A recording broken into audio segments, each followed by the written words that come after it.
नमस्कार, मैं हूं आपके साथ हर्षिता मिश्रा और आप देख रहे हैं स्टेट टुडे न्यूज। आइए बढ़ते हैं कुछ खास खबरों की तरफ। नगर पालिका ने स्टेशन रोड पर हटाया अतिक्रमण। जहां पूर्व सीएम ने खाए थे भजिए, कोर्ट के आदेश पर उसी दुकान पर चला बुलडोजर।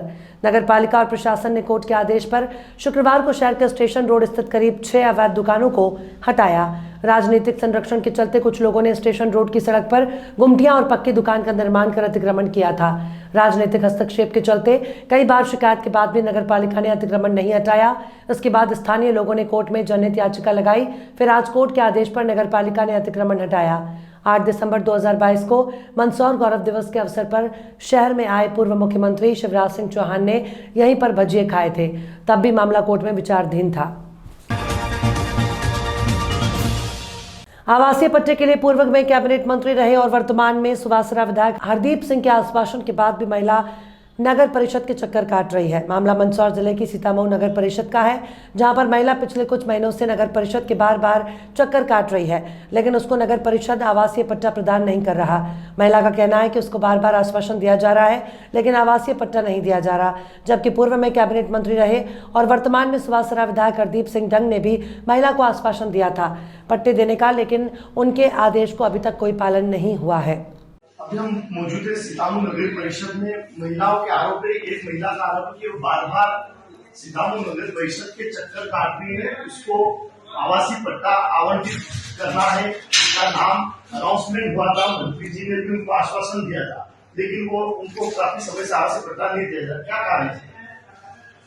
जैसा कि आपने मुझे कल भी फोन करके बताया था कि किसी तारा करके कोई उनका पट्टा स्वीकृत हो गया, उसको पट्टा नहीं मिल पा रहा है और बार बार नगर परिषद के चक्कर काट रही है। तो मैंने इस संबंध में सीएमओ साहब से भी बात करी थी और उनका भी कहना है, और जिस दिन पट्टे वितरण हुए थे उस दिन एक्चुअली किसी कारण से मैं उस दिन यहाँ उपस्थित नहीं था और कुछ पट्टे वितरित हो गए हैं और कुछ पट्टों पर अभी उस समय आचार संहिता लगने के कारण स्वीकृति हो नहीं पाई थी। अगर उनका नाम उस पट्टे की सूची में है तो 100% उनको पट्टा मिलेगा और कितने पट्टे रुके हुए हैं क्या है और उसकी जानकारी में सीएम से बात करके निकला कि और जितनी जल्दी हो सके उनको पट्टा।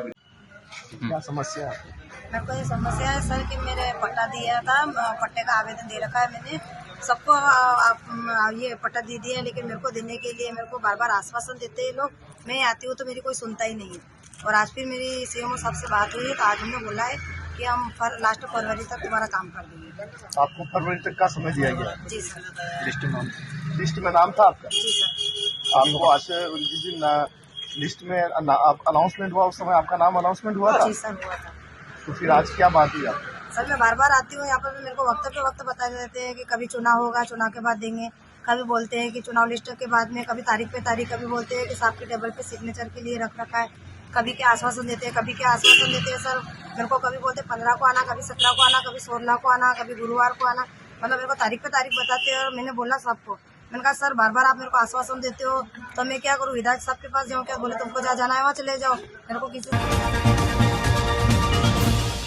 समाजवादी पार्टी के अध्यक्ष अखिलेश यादव बलिया पहुंचे। साथ ही बलिया जिला अध्यक्ष स्वर्गीय राजमंगल यादव को दिया श्रद्धांजलि और उन्होंने बताया कि हमारे लिए पार्टी का एक भी कार्यकर्ता मायने रखता है, क्योंकि वो कोई पदाधिकारी हो या कोई एक पार्टी से जुड़ा हुआ व्यक्ति, मेरे लिए सारे एक है। आइए जानते हैं अखिलेश यादव ने मीडिया को क्या बताया। घर बैठा नौजवान है या रोजगार मिलेगा कि नहीं मिलेगा, हमारी सीमाएं कितनी असुरक्षित हो गई। अभी हाल ही में आपने देखा होगा कि देश के रक्षा मंत्री को जो घटना हुई, उनके घर परिवार के लोगों से मिलने जाना पड़ा। 3 लोग सिविलियंस मारे गए थे, 8 घायल। शहीद क्या नहीं गए रक्षा मंत्री जी? बीजेपी के नेतृत्व जो शहीद हुए उनके घर नहीं गए, वहां गए जो सिविलियंस मारे गए थे। सरकार की कमी या उस समय जो फैसले लिए उसकी कमी, लेकिन अग्निवीर जैसी व्यवस्था से कभी भी देश की सुरक्षा उतनी मजबूती से नहीं हो सकती है जितनी मजबूती से होनी चाहिए। तो सीमाओं का सवाल है, बेरोजगारी का सवाल है, महंगाई का सवाल है, और जो बड़े बड़े सपने दिखाए थे इन्वेस्टमेंट मीट के, आपके बलिया में चुनाव आ गया है। तो हो सकता है सपना दिखा रहे हों, लेकिन ज़मीन पर कुछ नहीं पहुंचा होगा। अगर 40 लाख करोड़ का इन्वेस्टमेंट का सपना देखा है और मुख्यमंत्री ने विधानसभा में कहा हो, तो क्या बलिया का हिस्सा नहीं रहा होगा, या गाजीपुर का हिस्सा नहीं रहा होगा, या आपके बगल का जिला देवरिया उसका हिस्सा नहीं रहा होगा? आखिरकार 40 लाख करोड़ में ये आखिरी के हमारे पूर्वांचल के जिले में क्या पहुंचा है? और समाजवादियों ने जो सड़क बनाई थी, कम से कम उसकी वजह से समय पे आ गए।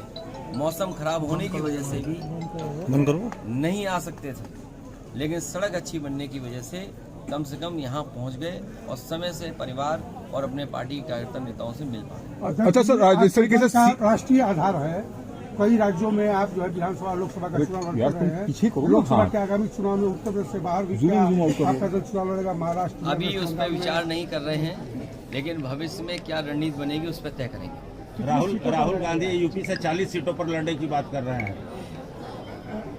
आज तक को सच बोलना चाहिए। सर, बीजेपी का मानना है कि क्योंकि इस समय इलेक्शन आने वाले। खबरों में फिलहाल इतना ही। और भी खबरों के अपडेट्स के लिए आप देखते रहिए स्टेट टुडे न्यूज।